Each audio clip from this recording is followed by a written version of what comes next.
మన ప్రభువైన యేసుక్రీస్తు వారి యొక్క పరిశుద్ధమైనటువంటి నామములో ప్రతి బుధవారము సాయంత్రకాల సమయమందు జరిపించబడుతున్నటువంటి సంఘ ఆరాధనకు మరి విచ్చేసినటువంటి మీకు అందరికి కూడాను, అలాగనే లైవ్ను వీక్షిస్తున్నటువంటి బిడ్డలకును, ఈ యొక్క శబ్ద తరంగాలు వింటున్నటువంటి బిడ్డలకును ప్రభు పేరట మీకు వందనాలు.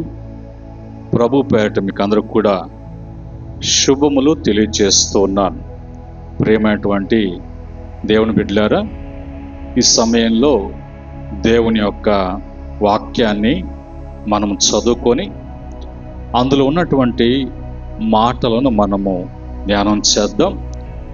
చూడండి, పరిశుద్ధ గ్రంథములో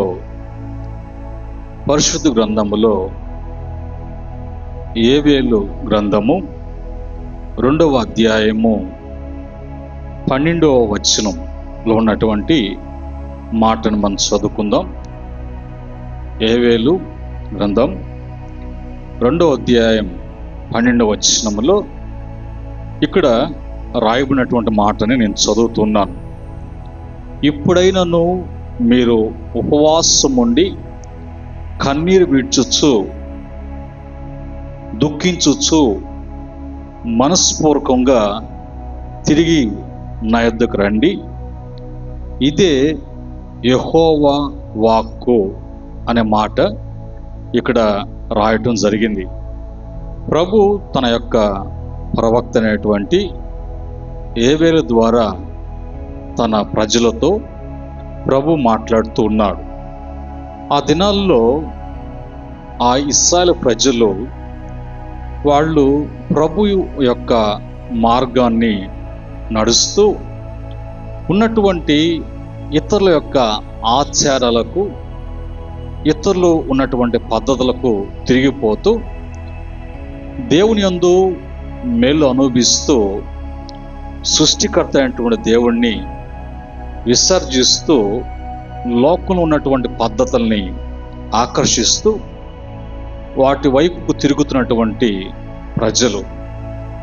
అలాగా తిరిగినప్పుడల్లా ప్రభువుని విడిచి వేరొక వాటిని ఆశ్రయించినప్పుడు ఆశ్రయించినటువంటి ఆ సమయాలలో, ఆ దినాలలో వాళ్ళు శ్రమలు పడుతూ, బాధలు పడుతూ, శత్రువుల యొక్క పోరాటము, వ్యతిరేకతలు, వాళ్ళ జీవితాలలో నెమ్మది అనేది లేకుండా, సంతోషము అనేది లేకుండా జీవిస్తున్నటువంటి జీవితాల్లో వాళ్ళు అలాగా బాధపడుతున్న సమయాల్లో ప్రభు ఆయన కరుణా సంపూర్ణమైనటువంటి దేవుడు, కృపగలిగినటువంటి దేవుడు, ఆయన ప్రేమ స్వరూపమైనటువంటి దేవుడు తన ప్రజలు ఆ విధంగా వారు మరి బాధపడుతున్నప్పుడు, శ్రమ పడుతూ ఉన్నప్పుడు, శత్రువుల యొక్క దాడి జరుగుతున్నప్పుడు, తన బిడ్డలు బాధపడుతూ ఉన్నప్పుడు ఆయన చూస్తూ ఉండేటువంటి దేవుడు కాదు. అందుకని ప్రభు అంటున్నాడు, ఇప్పుడైనా మీరు ఉపవాసం ఉండి మరి కన్నీళ్ళు విడ్చుచు దుఃఖముతో మనస్పూర్వకముగా తిరిగి రండి అని అంటాడు. ఒకటి, కన్నీళ్ళు విడుచుట అనేది జీవితంలో చేసినటువంటి తప్పును తెలుసుకొని, నేను చేసినటువంటి తప్పు, నేను జీవించిన జీవితం కరెక్ట్ కాదు, నేనే కాదు నా వలన అనేక మంది నేను బాధపరిచాను, ఎంత నష్టపరిచాను, ఎంత నష్టపరుచుకున్నాను అనేటువంటి విషయాలు తెలిసినప్పుడు ఆ కలిగేటువంటి దుఃఖము, ఆ పశ్చాత్తాపము కన్నీళ్లు తెప్పిస్తూ ఉంటుంది. కనుక ఇప్పుడు ప్రభు అంటాడు, అలాగే మీరు ఆ ఉపవాసం ఉండి ఉపవాస దినాన్ని ప్రతిష్ఠించుకొని ఉపవాసం ఉండి ప్రభు సన్నిధిలో ప్రభు వైపు తిరిగి ప్రభు సన్నిధిలో మీరు ఉన్నప్పుడు మీరు కన్నీళ్లు విడుస్తూ దుఃఖపడుతూ ఆయన వైపుకు మీరు తిరిగినప్పుడు తిరిగి కరుణా సంపన్నమైనటువంటి దేవుడు ఆ తప్పులను, ఆ పొరపాట్లను, ఆ అపరాధములను, ఆ పాపమును క్షమించి తిరిగి వాటిని ఆయన జ్ఞాపకం చేసుకున్నాక వాటన్నిటిని కూడా తుడిచివేసి తిరిగి నూతనమైనటువంటి ద్వారాలు తెరిచి నూతన కార్యం చేయటానికి ప్రభు ఇష్టపడుతున్నాడు. ఎంత ఘోర పాపినైనా కూడా ఆయన క్షమించగలిగినటువంటి సిద్ధ మనసు కలిగినటువంటి వాడు. కనుక జీవితంలో చేస్తున్నటువంటి తప్పులు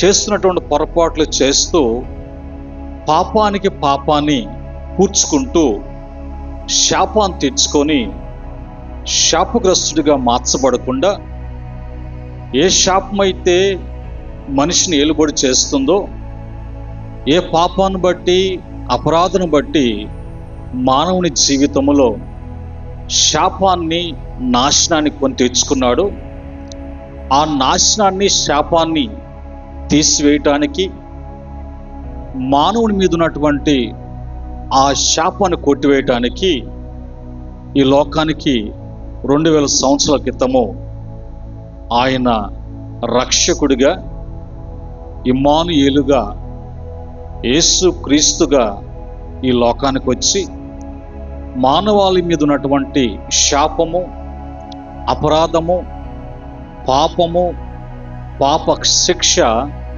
ఆయన తీసివేసి ఆయన శరీరం మీద వేసుకొని ఆయన శిలువ మరణం ద్వారా అవి అనుభవించి మానవునికి ఆయన విమోచన కలిగించాడు. కనుక ఆయన విమోచన కర్త అని వాక్యం సెలవిస్తుంది. కనుక ఈరోజు ప్రియమైనటువంటి సహోదరి సహోదరులారా, దేవుని యొక్క బిడ్డలారా, దేవుని సంగమ, ఏ విషయాలలో దేవుని వైపు నుంచి హృదయాన్ని త్రిప్పుకున్నారు, ఏ విషయాల్లో లోకాన్ని ఆశ్రయించి లోకం వైపు పరుగులు తీశారు, అలాగ పరుగులు తీసుకొని ఏదేదో చేయాలని, ఏదేదో కార్యక్రమాలు తలపెట్టాలని ఎంతో ఆ విషయాల్లో లోక సంబంధమైన, భూ సంబంధమైనటువంటి విషయాలలో ఉత్తేజం, ఉల్లాసం, ఆనందం అని పరుగులు తీసి నష్టపోయి సతకలు పడి లేలేక కురిగినటువంటి స్థితిలో ఉన్నావా? అయితే ఈ యొక్క రాత్రికాలం మందు ప్రభు నిన్ను ప్రేమిస్తూ ఉన్నాడని, ఆయన ప్రేమతో, కనికరముతో తిరిగి ఆయన నిన్ను చేర్చుకోవటానికి, నీకున్నటువంటి ఆ కష్టమేంటో, నీకున్నటువంటి ఆ బాధ ఏంటో, నీకున్నటువంటి ఆ కలత ఏంటో, ఏ విషయంలో సతమతమైపోతున్నావో, ఏ విషయంలో నీరు కారిపోతున్నదో వాటన్నిటిలోంచి ఆయన పైకి లేవనెత్తే దేవుడిగా ఉన్నాడు. ఆయన కృంగిన వారిని లేవనెత్తువాడు. ఆయన సహాయం చేయడానికి సిద్ధ మనసు కలిగినటువంటి వాడు. ఆయనను ఉద్ధరించే దేవుడు. మనుషుల్ని ఆశ్రయించి, శరీరాన్ని ఆధారంగా చేసుకొని, మనుషులు చెప్పేటువంటి మాయ మాటలకు, లోకములో ఉన్నటువంటి మాయా ఆకర్షణలకు ఆకర్షించబడి నష్టపోయినటువంటి స్థితిలో ఉన్నావా? అయితే ఈ రాత్రికాలం మందు ప్రభు మాట్లాడుతున్నాడు. నువ్వు తిరిగి నీ జీవితాన్ని సరిచేసుకోవటానికి, నీలో ఉన్నటువంటి ఆ యొక్క దుఃఖము, వేదన, ఆ వ్యసనంలోంచి బయటపడటానికి రా, తిరిగి నా ఎద్దుకు రా. ఉపవాసం ఉండి కన్నీళ్ళు విడుచుచు దుఃఖముతో మనసు పూర్తిగా నీవు చేసినటువంటి విషయాలలో పశ్చాత్తాపడు. వాటిని ఒప్పుకొని విడిచిపెట్టడానికి, మరి లోకం ఇచ్చినట్లు కాకుండా ఆయన యొక్క సమాధానం నీకు ఇవ్వటానికి, నా సమాధానం నీకు ఇస్తానని చెప్పి వాగ్దానం చేసినటువంటి వాగ్దాన పూర్ణుడు యొక్క మాటల్ని ఏ సమయాల్లో పెడచెవిని పెట్టి నిర్లక్ష్యం చేసి ఈరోజు బాధపడుతున్నావో, అలాంటి బాధల్లో ఉంటూ వేదన పడుతూ ఉన్నావో, అలా ఉండటం అనేది దేవుని చిత్తము కాదు. అలా నువ్వు బాధపడుతూ ఉంటే చూసే దేవుడు కాదు, నేను ప్రకటించేటువంటి ఈ యేసు. యేసు అనగా రక్షకుడు, విమోచకుడు, పాపముల నుంచి విమోచించేటువంటి వాడు. పాప శాపముల నుంచి ఆయన విమోచించి తిరిగి నీకు ఒక నూతనమైనటువంటి జీవితాన్ని ఇవ్వటానికి, నీ మార్గము అది మొల్ల కంచెగా, గచ్చ పొదలుగా, మెట్టలుగా ఉన్నటువంటి నీ మార్గాన్ని ఆయన సరళం చేసి నీవు సంతోషముతో, ఆనందముతో నువ్వు ముందుకు సాగటానికి నీ మార్గం సరళం చేసేటువంటి దేవుడు ప్రభువైన అయిన యేసుక్రీస్తు వారు. అందుకనే ఆయన ఒక మాట అన్నారు, నేనే మార్గమును సత్యమును జీవమునై ఉన్నాను, నా ద్వారా తప్ప ఎవరు కూడా పరలోక రాజ్యానికి, నిత్య జీవానికి ప్రవేశించలేరు అని యేసు ప్రభువారు సెలవిస్తూ ఉన్నారు. అయితే ఈరోజు మన జీవితంలో కూడా అలాంటి ఉపవాసము, అలాంటి కన్నీళ్ళు, అలాంటి దుఃఖ ముఖముతో, మనస్సు పూర్తిగా పశ్చాత్తాపముతో ప్రభువును వెతుక్కుంటూ ఆయన సన్నిధికి వచ్చేటువంటి వారంగా ఉన్నప్పుడు మన కన్నీటి యొక్క ప్రార్థన, మన యొక్క కన్నీరు కాచినటువంటి కన్నీరులో ఉన్నటువంటి ఆ కన్నీరును చూచి మౌనంగా ఉండేటువంటి దేవుడు కాదు. కనుక ఈరోజు బైబిల్లో అనేక మంది భక్తులు ఉన్నారు. వారి వారి విషయాలలో ప్రభు సన్నిధికి వచ్చి వారు ఉపవాసం ఉంటూ కన్నీళ్ళు విడుచుతూ దుఃఖముతో మనస్సు పూర్తిగా తీర్మానం చేసుకొని దేవుని వైపు తిరిగినప్పుడు ఆ యొక్క కన్నీటి ప్రార్థనకు వాళ్ళ జీవితాల్లో జరిగినటువంటి గొప్ప కార్యాల గురించి కొన్ని విషయాలు మనం బైబిల్ నుంచి చూద్దాం. మొదటిగా నిర్గమకాండము 2వ అధ్యాయము 23వ వచనంలో ఉన్నటువంటి మాటలు. అక్కడ ఆ దినాలలో ఐగుప్తు ప్రాంతంలో, ఐగుప్తులో ఇశ్రాయేలు ప్రజలు వాళ్ళు సంఖ్యకు మించినటువంటి అధిక జనాభాగా వారు నివసిస్తున్నటువంటి దినాలలో మరి యోసేపు అంటే ఎవరో తెలియనటువంటి కొత్త రాజు ఫరో వచ్చినప్పుడు ఇశ్రాయేలు ప్రజలు అధికమైపోతూ ఉన్నారు. ఎవరు ఈ ఇశ్రాయేలు ప్రజలు అంటే దేవుని యొక్క ప్రజలు. ఎవరు ఈ యొక్క ఇశ్రాయేలు ప్రజలు అంటే ప్రత్యేకించబడినటువంటి వారు, తన కొరకు ఆయన పరిశుద్ధపరచినటువంటి వారు, ఆయన కొరకు ఆయన సొత్తుగా ఆయన బిడ్డలుగా స్వీకరించినటువంటి వారు. ఈ ఇశ్రాయేలు ప్రజల్ని దేవుడు ఆస్వాదించాడు కాబట్టి ఇశ్రాయేలు ప్రజలు అని పిలువబడుతున్న దేవుని ప్రజల్ని దేవుడు వృద్ధిపరిచాడు కాబట్టి లెక్కకు మించినటువంటి సంతానము విస్తరిస్తూ ఉన్నప్పుడు ఆ ఐగుప్తు ప్రజలు వారవలేక వాళ్ళ యొక్క అభివృద్ధిని చూచి వాళ్ళు మరి ఇష్టపడక వాళ్ళ మనసు కష్టం చేసుకొని వాళ్ళని ఇంకా అధికమైతే వీళ్ళే మొత్తం కూడా వెళ్తారు కనుక మన రాజ్యాలు, మన ప్రభుత్వాలు, మన అధికారము ఇవే మనల్ని దాటిపోకూడదు అన్నట్లుగా దేవుని ప్రజలను హింసిస్తూ వచ్చారు. ఎట్టి పనులు చేయించారు, అవమానపరిచారు, కష్టపెట్టారు. వాళ్ళు నిట్టూర్పులు, మూలుగులతో విలపించేటువంటి వారుగా, కన్నీళ్లతో ఆవేదన చెందినటువంటి వారుగా ఉన్న సమయాలలో వాళ్ళ యొక్క కన్నీటి ప్రార్థనను ప్రభు చూశాడు.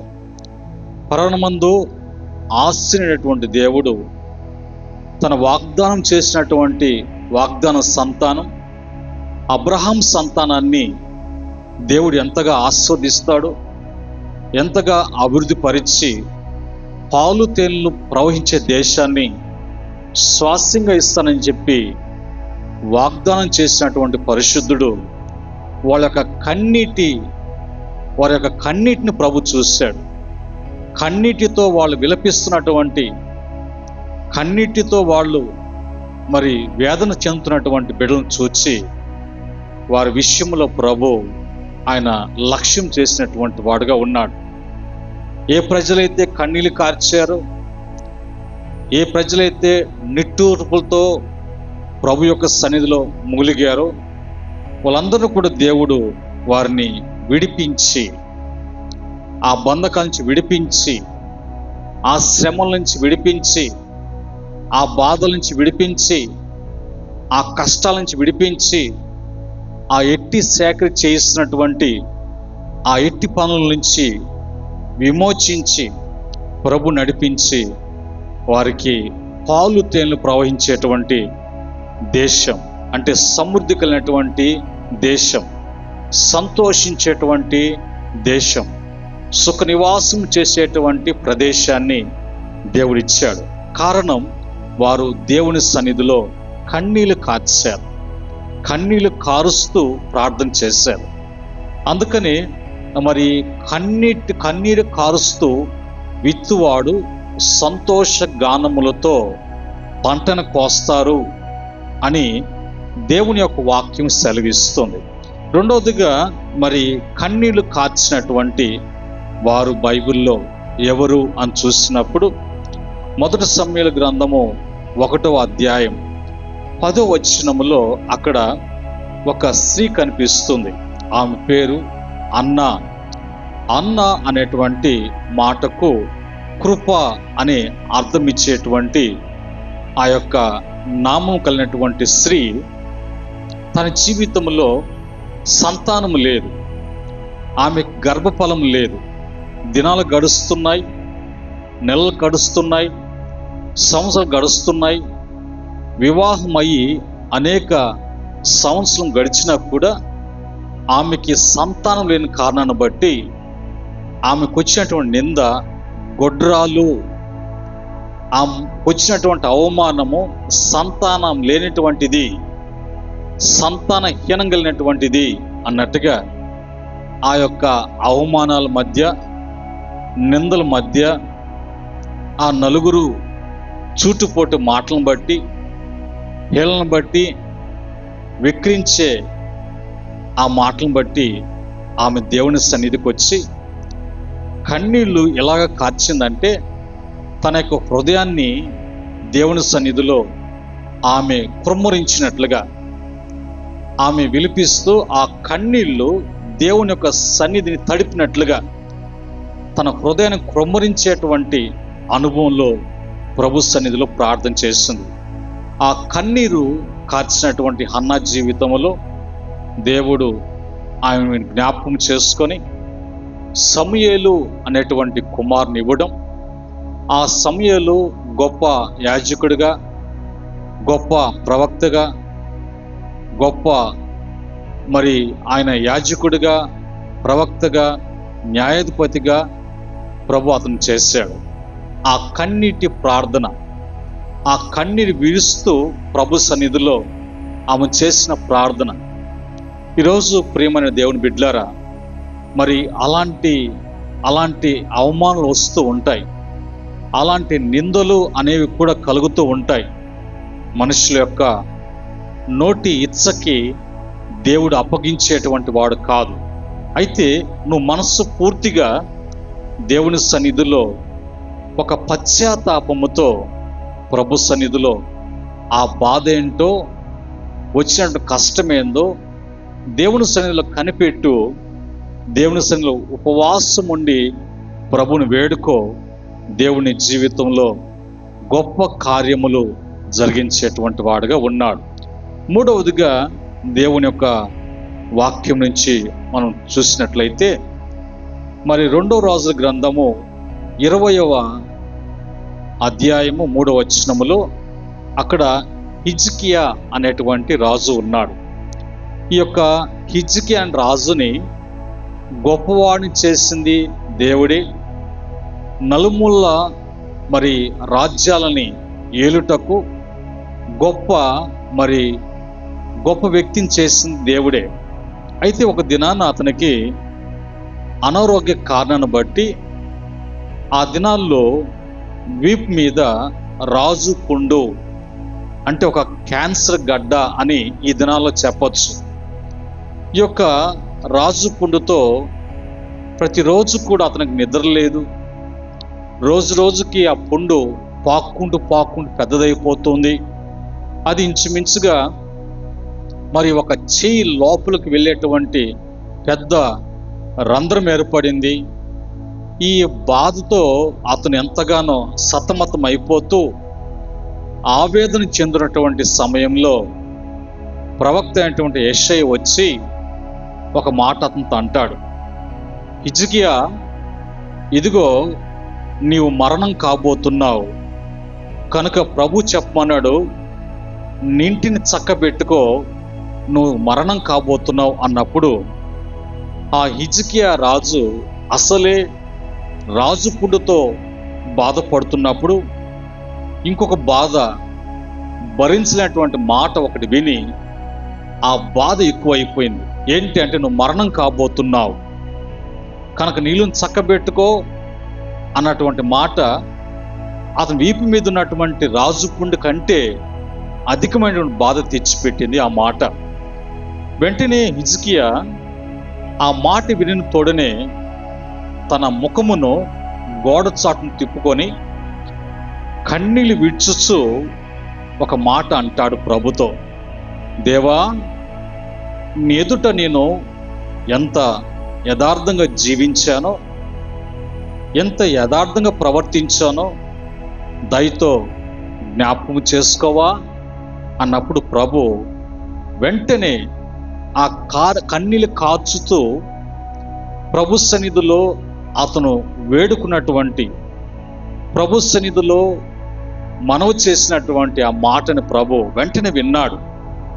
విని వెంటనే ఆ యెషయా ప్రవక్త ఆ హిజ్కియా ఉన్నటువంటి రూము దాటి వెళ్ళక ముందే యెషయా అని ప్రభు మళ్ళీ పిలుస్తున్నాడు. ప్రభు సెలవివ్వండి. ఏమిటి పిలిచారంటే, హిజ్కియా కన్నీళ్ళు విడుచుతూ ఉండటం నేను చూశాను కనుక హిజ్కియా చేసిన మనవని నేను ఆలకించి 15 సంవత్సరాలు అతనికి నేను ఆయుష్ను పొడిగిస్తున్నాను. ఈ విషయాన్ని నా దాసునైనటువంటి హిజ్కియాగా తెలియచేయి అని ప్రభువారు అంటారు. వెంటనే మరి ఆ యొక్క ప్రవక్త అయినటువంటి యెషయా ఆ మాట తెలియచేసి ఆ ఒలివుల యొక్క ఆకులు తీసుకుని వచ్చి దాన్ని ఒక మరి ఔషధంగా ఆ పుండు మీద పూసినప్పుడు అది బాగవటం. అందుకని హిజ్కియా మాట అంటాడు, మికుటమైనటువంటి ఆయాసము నెమ్మదికి కారణమైనది. మికుటమైన అంటే 2 విధాలైనటువంటి బాధ నాకు వచ్చింది. ఒకటి, రాజు పుండు నాకు వచ్చి బాధపడుతున్నాను, ఆయాసపడుతున్నాను. రెండోది, మరణ వార్తని విన్నాను. ఈ మికుటమైనటువంటి ఈ 2 మాటలను బట్టి నాకు కలిగినటువంటి ఆవేదన, నాకు కలిగినటువంటి ఆ యొక్క ఆయాసాన్ని బట్టి కన్నీళ్లు కారుస్తూ ప్రభు వైపు చూసినప్పుడు నాకు నెమ్మది కలిగించాడు ప్రభు. నాకు తిరిగి ఆరోగ్యాన్ని ఇచ్చాడు ప్రభు తిరిగి నన్ను స్వస్థపరిచాడు. ఈ క్రమంలో మరి ప్రభు నిన్ను ప్రేమిస్తున్నాడని, ప్రభు జాలిగినటువంటి దేవుడని, ఆయన యొద్దకు వచ్చినటువంటి వారిని ఎంత మాత్రము కూడా త్రోసిపుచ్చే దేవుడు కాదని, ఆయన ప్రేమతో నిన్ను ఆకర్షించేటువంటి వాడని, ఆయన మాటలతో నిన్ను బలపరిచే ధైర్యపరిచే దేవుడని ఈ మాటల ద్వారా ప్రభు నీతో మాట్లాడుతుండగా, ఈరోజు ఏ విషయాల్లో నువ్వు బాధపడుతున్నావు, ఏ విషయాల్లో వేదన పడుతున్నావు, అది ఒకవేళ అప్పుల బాధ, ఒకవేళ అనారోగ్య కారణమా, ఒకవేళ కుటుంబంలో నెమ్మది లేనటువంటి స్థితి, నీకున్నటువంటి ఆర్థిక పరమైనటువంటి పరిస్థితి, ఒకవేళ మరి కుటుంబంలో ఐక్యత లేనటువంటి పరిస్థితి, అదే ఎలాంటి పరిస్థితి అయినా, అది ఎలాంటి వ్యతిరేకత అయినా నిన్ను బాధ పెట్టేటువంటిది, నిన్ను కలవరపరిచేదిగా ఉన్నదా, నీకు నిద్ర అనేది రాకుండా, జీవితంలో నెమ్మది అనేది లేకుండా, సంతోషంగా తిని తాగి సుఖిస్తూ సుఖముతో వెల్లబుచ్చేటువంటి దినాలు చూడలేకపోతున్నానే, నా బిడ్డల భవిష్యత్తు ఏమైపోతుంది, చివరికి నా కుటుంబం ఎలాంటి పరిస్థితికి దిగజారిపోతుంది, ఎవరు కూడా నన్ను పట్టించుకోవట్లేదు, నా కుటుంబం ఏమైపోతుందా అని, నా జీవితం ఏమైపోతుందా అని, నా బిడ్డల యొక్క పరిస్థితి ఏ విధంగా ఉంటుందా అని ఒకవేళ నీ జీవితంలో ఆవేదన చెందుతున్నావా? అయితే ఈ రాత్రికాలం మందు ప్రభు అంటున్నాడు, తిరిగి నా ఎద్దుకు రా, ఉపవాసం ఉండు నా సన్నిధిలో. నీకున్నటువంటి, నువ్వు చేసినటువంటి అపరాధములేంటో, తప్పులేంటో నువ్వు కన్నీళ్ళు కాచుతూ పశ్చాత్తాపముతో మనసు పూర్తిగా అవి ఒప్పుకొని విడిచిపెట్టు. ప్రభు నీ తప్పును క్షమించి తిరిగి నీ జీవితంలో శాంతిని, సమాధానాన్ని, సంతోషాన్ని, ఆనందాన్ని, సుఖాన్ని, ప్రభు ఇచ్చినటువంటి దినము సుఖముతో వెల్లబుచ్చే దినాలను చూడాలని ప్రభు యొక్క ఆశ. కనుకని మానవుని కలుగు చేయకముందే మానవుడు సంతోషించడానికి, ఆనందించడానికి, సుఖపడటానికి తమ జీవితాలు ఎప్పుడు కూడా లెక్క చేయకుండా ఆ గడియలను, ఆ నిమిషాలను, ఆ రోజులు అతని దృష్టిలోకి లెక్కకు రాకుండా అంతగా సంతోషించే దినాలను ప్రభువు చేసి అందులో మానవుణ్ణి కలుగు చేసి మానవుని ప్రవేశపెట్టాడు.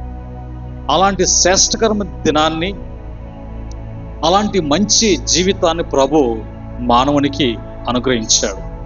కనుక మానవుడు చేసినటువంటి అపరాధం, తప్పుల్ని ఆ దేవుని గుర్తెరగక, ఆ దేవుని విసర్జించి వేరొక వాటిని ఆశ్రయించేటువంటి, వేరొక మార్గాల్లో ప్రవేశించి దైవము అనేది, దైవ భయము లేకుండా హృదయాన్ని కఠినపరుచుకొని మూర్ఖులుగా మూర్ఖత్వాన్ని బట్టి లోకాన్ని ఆశ్రయించేటువంటి పరిస్థితుల్లో అనేక మంది జీవితాలు నష్టపోతున్నాయి.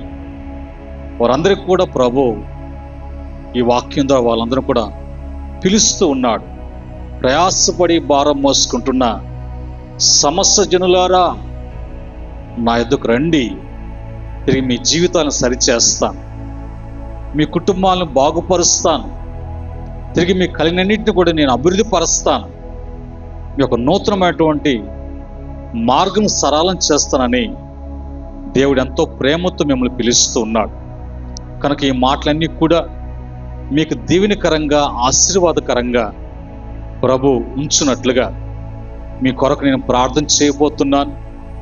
నేను ప్రార్థన చేస్తుండగా నాతో కూడా మీరు ఏకీభవించండి. నిశ్చయంగా ప్రభు మీ జీవితాలలో గొప్ప కార్యాన్ని ప్రభు చేయబోతున్నాడు. ప్రార్థన. ప్రేమగల తండ్రి, పరిశుద్ధుడా, మీకు వందనాలు. నీ పరిశుద్ధమైనటువంటి సన్నిధిలో, నీ యొక్క పరిశుద్ధమైన నామములో ప్రకటించబడినటువంటి నీ మాటలు, ఉపదేశించబడినటువంటి నీ ఉపదేశం, బోధించినటువంటి నీ బోధలో అనేక మంది బిడ్డలు శబ్ద తరంగాల ద్వారా విన్నారు, లైవ్ ద్వారా చూస్తూ ఉన్నారు, సంఘముగా కూడి వింటున్నారు. తండ్రి, ఏ బిడ్డలు ఏ కష్టాల్లో ఉన్నారు, ఏ బాధల్లో ఉన్నారు, ఏ ఆవేదనలో ఉన్నారు, వాళ్ళందరితో కూడా మీరు మాట్లాడారు.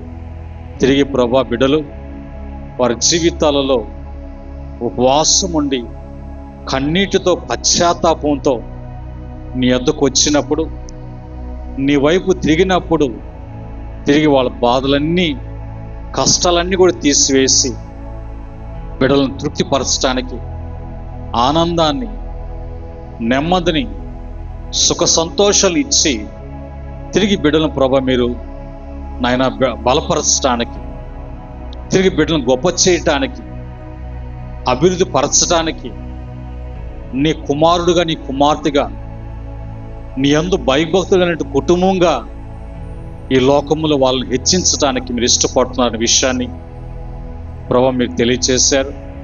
కనుక బిడ్డలు అట్టి తీర్మానముతో, అట్టి కన్నీటితో నీ వైపు తిరగటానికి, బిడ్డలందరూ కూడా మేలు పొందుకోవటానికి కృప దయచేయమని, నీ కృపకు దయకు వింటున్న ప్రతి బిడ్డ, విన్నటువంటి ప్రతి బిడ్డ జీవితంలో కార్యం జరిగినట్లుగా నీ కృపకు దయకు అప్పగిస్తుండగా మహిమ ఘనత ప్రభావం చెల్లించుకోమని ప్రభు అయిన యేసుక్రీస్తు వారి యొక్క పరిశుద్ధమైనటువంటి దివ్యమైనటువంటి నామములో అడిగి వేడుకుంటున్నాము తండ్రి, ఆమేన్. పరమ తండ్రి దేవుని ప్రేమ, రక్షకుడైనటువంటి యేసుక్రీస్తు కృప, పరిశుద్ధాత్మ యొక్క అన్యోన్య సహవాసం లైవ్లు వీక్షిస్తున్న బిడ్డలకును, సంగముగా కూడొచ్చిన బిడ్డలకును, ఈ ప్రాంత ప్రజలకును, శబ్ద తరంగాలను ద్వారా వింటున్న బిడ్డలకును, సకల పరిశుద్ధులకును ఆయన దాసులకును